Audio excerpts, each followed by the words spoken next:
Designing an emergency power system with parallel generators involves several key considerations. Firstly, generator specifications are crucial. Ensure all generators have identical voltage, frequency, and phase ratings. Calculate the total load demand and select generators with sufficient capacity to meet that load. Determine the required fuel capacity based on the runtime and the load demand. Secondly, synchronization mechanisms are essential for paralleling generators. Install a synchronization panel that monitors the generator's voltage, frequency, and phase. Use a load break switch or another suitable method to connect the generators to the common bus. Thirdly, effective load management is needed. Design the system to prioritize critical loads during an emergency. Implement load shedding mechanisms to prevent overloading the generators. Consider using an automatic transfer switch or ATS to seamlessly transfer between normal and emergency power sources. Fourthly, build in redundancy. Include one generator as a backup to ensure availability in case of a generator failure. Cross-connect fuel lines to allow fuel transfer between the generators. Fifthly, incorporate essential safety features. Install overload protection devices, such as circuit breakers, to prevent damage to the equipment.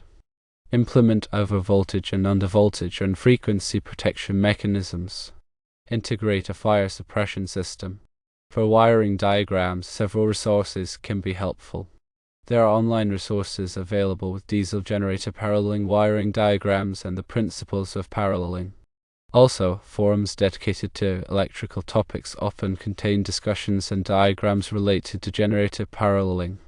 Websites specializing in electrical construction and maintenance can provide information on synchronizing and paralleling generators. Consider available rebate programs. The New York State Energy Research and Development Authority, or NYSERTA, may offer rebates for the installation of emergency power systems.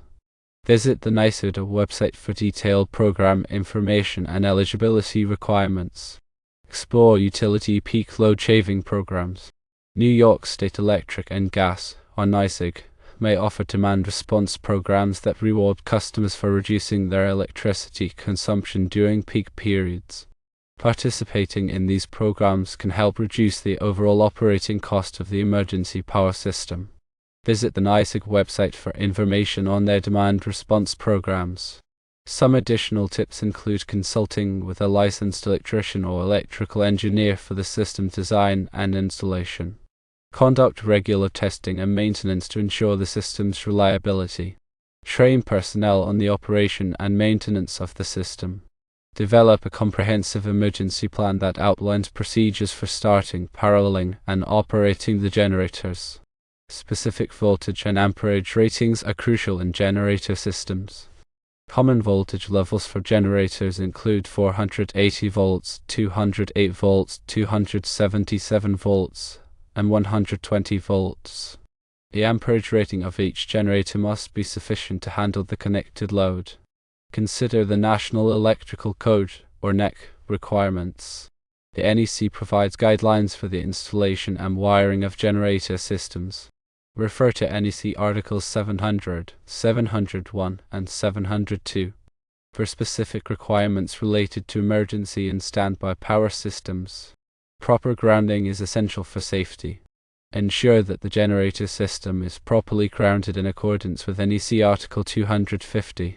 This includes grounding the generator frame, the neutral conductor, and any metal enclosures. Overcurrent protection is critical to prevent damage from faults and overloads. Install appropriately sized circuit breakers or fuses to protect the generator, wiring, and connected equipment. Refer to NEC Table 310.16 for allowable ampacities of insulated conductors. Voltage regulation is important for maintaining a stable power supply.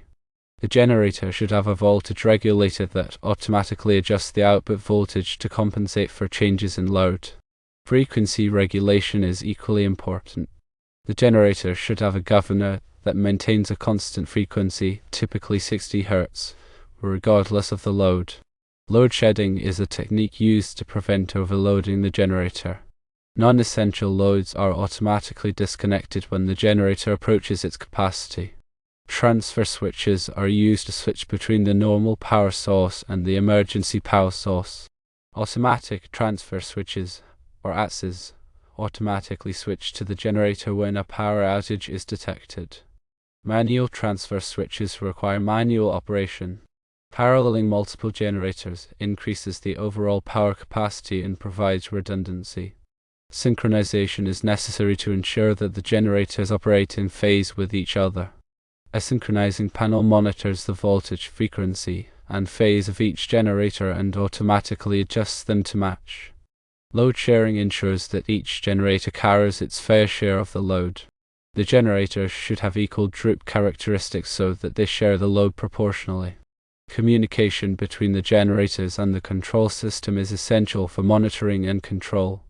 Use appropriate communication protocols such as Modbus or Ethernet to transmit data between the generators and the control system.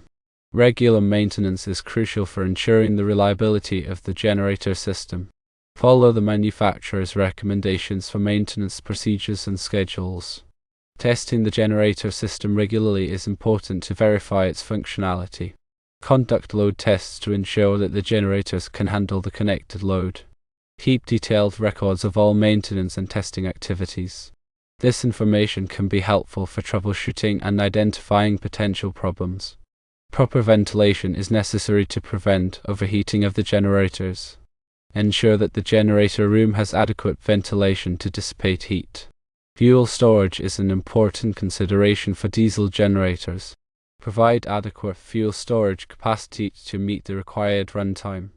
Implement safety measures to prevent fuel spills and leaks. Noise reduction measures may be necessary to minimize noise pollution from the generators. Consider using sound attenuators or other noise reduction techniques. Vibration isolation is important to prevent vibration from being transmitted to the building structure. Use vibration isolators to support the generators. Exhaust emissions from diesel generators can be a concern. Install exhaust after treatment devices to reduce emissions. Local regulations may require permits for operating emergency generators. Check with local authorities to determine the permitting requirements. Coordination with the utility company is important to ensure that the generator system does not interfere with the utility grid. The utility company may require protective reeling to prevent backfeeding into the grid. Safety is paramount when working with generator systems. Follow all safety precautions and wear appropriate personal protective equipment. Consider the impact of the generator system on the environment. Implement measures to minimize air and noise pollution.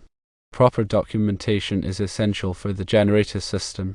Keep accurate records of all design, installation, and maintenance activities. Training personnel on the operation and maintenance of the generator system is crucial for ensuring its safe and reliable operation. Develop a comprehensive emergency plan that outlines procedures for responding to power outages and other emergencies. The plan should include procedures for starting, paralleling, and operating the generators. It should also include procedures for load shedding and transferring to the normal power source. Regularly review and update the emergency plan to ensure that it is current and effective.